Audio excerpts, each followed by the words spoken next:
Okay, back with Ben Fulford. Did you happen to catch the Telegraph story about the 9-hour testimony before a U.S. Congressional Committee in which Mr. Blankfein said that he felt that there was absolutely no moral obligation on the part of Goldman to be honest with its clients?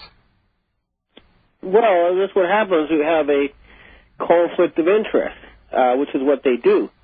In other words, when they got rid of the Glass-Steagall Act, they allowed them to once again trade both their money, other people's money, and their own money at the same time. And, of course, they make sure they profit and the other people don't. That's why they separated commercial banking from investment banking in the first place.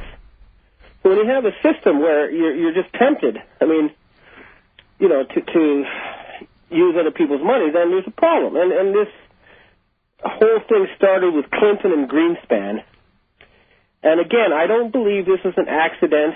I don't believe this was a cause of, you know, just speculative excess and regulatory mistakes. I still think it was deliberate, planned economic sabotage against the United States of America. They knew exactly what they were doing, and it was a long-term plan. And it was aimed at creating a fascist, that is to say corporate-controlled, non-democratic world government. Correct. Agreed. They allowed you to have 100 times leverage. Then they pumped up the real estate market. They made hundreds and hundreds of times profits. They hid all the profits in the Cayman Islands. Yep. And then they crashed the market, and they were going to buy the whole U.S. up in pennies to the dollar, like they've been doing since time immemorial, except that they were stopped this time. And they were stopped because they were using mostly Asian and some Middle Eastern money to do this, and the Asians and the Middle Eastern said, hey, we're not going to do this anymore. We're not going to finance you crazy people. And this is the thing that people still in the rich countries in the U.S. and Europe fail to understand about this crisis. It's not a global financial crisis. It's a rich country crisis. And it's happened because the rest of the world has stopped subsidizing you. That's all it really boils down to. In other words, the Greek crisis is partly because the Chinese and the Japanese and stuff aren't putting money into your military machine. And so suddenly you have a much smaller pie, and then you start fighting over it. And the Germans, who still work hard and make stuff and save money, say, hey, we're not going to subsidize all these people. And neither the Chinese, which means, and this is true of the Americans too, you're just going to have to work harder and earn less for a while. And that's the reality of the situation you're facing. But unfortunately, it didn't have to turn out this way. You didn't have to lose all your industrial base to China, for example. And you didn't have to make it so that most of your economy is paper chasing paper without anything real underneath. It was bad governance. And some would say, what governance? We've got criminal governance. We've got treason. Absolutely. There you go. Treason in the Congress, a traitor in the White House, a Supreme Court that is no longer weighing the scales of justice accurately and honestly. It is creating constitutional law as it goes. Absolutely.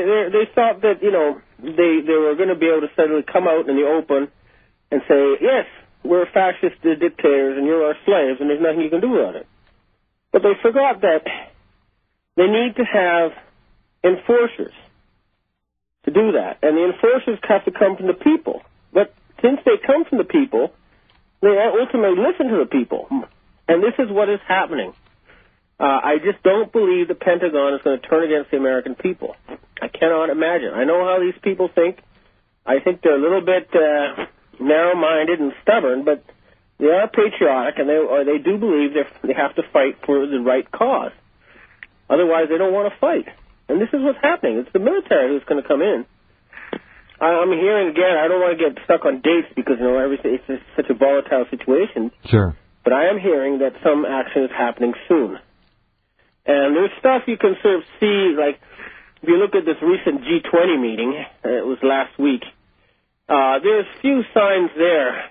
One is that the IMF was clearly fighting for its life. They were suddenly saying, well, yeah, okay, maybe we caused a lot of poor people to be miserable, but we'll change our ways now.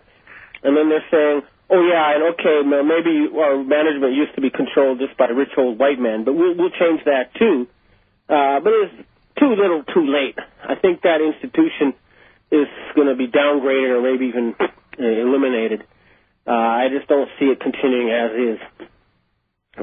This is the sort of thing that you won't find reported about in the corporate media, but you can see from their statements that there's clearly no agreement. And right. if you look agree. at, let me go back, if I can, Ben, please. Mm-hmm. Toyota. Yes. It looks to me, my sense of it is that this is another designed attack on a very powerful and profitable corporation by the enemies of success, unless it's their own success. It looks to me like Toyota has been singled out. That's the way it looks over here. Yeah, but they've only been singled out in the United States. The Japanese government hasn't found any problem with their safety. The Chinese government hasn't. That's funny. I hadn't heard that. Yeah. It's something. It's the. If you look at the details, they say, okay, the new cars, they stop at within 13 feet instead of 12 and a half feet. So let's fine them for that, Stuff like that. And I do believe, my sources here tell me also, they were ordered to put a microchip in their cars that allowed police to override the vehicle. And I believe that's true of American cars, too. And they've been messing with those chips deliberately to try to sabotage that company's reputation in the United States. This is what I'm hearing. Remember, I used to cover the auto industry for Forbes and stuff. So it's not just a case of a company that used to have a really high quality suddenly going downhill. It's just a case of the Americans being angry at the Japanese because the Japanese have stopped buying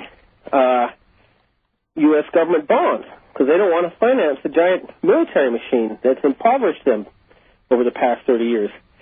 And I have direct sources, in the Japanese military, police, security establishment who tell me very clearly that they will no longer assassinate Japanese politicians or journalists or, government officials on behalf of the Americans.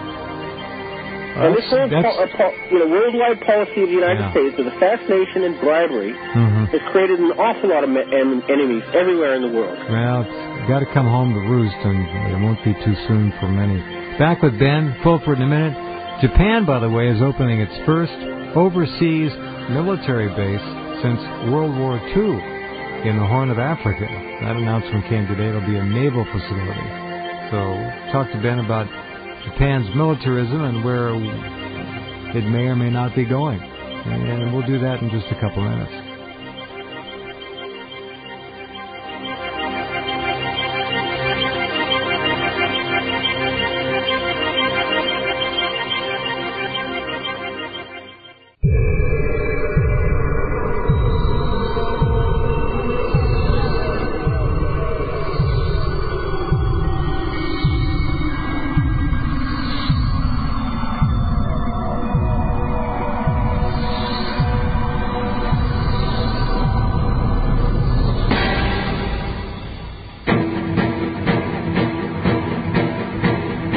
Okay, our conversation with Ben. One more segment to go. So Japan extends its military muscle, such as it is, its presence, into Africa, where everybody seems to be vying and trying to get a piece of the action. The Chinese, of course, apparently in the lead. The U.S. Still playing games of death in Sudan, which is an enormous territory.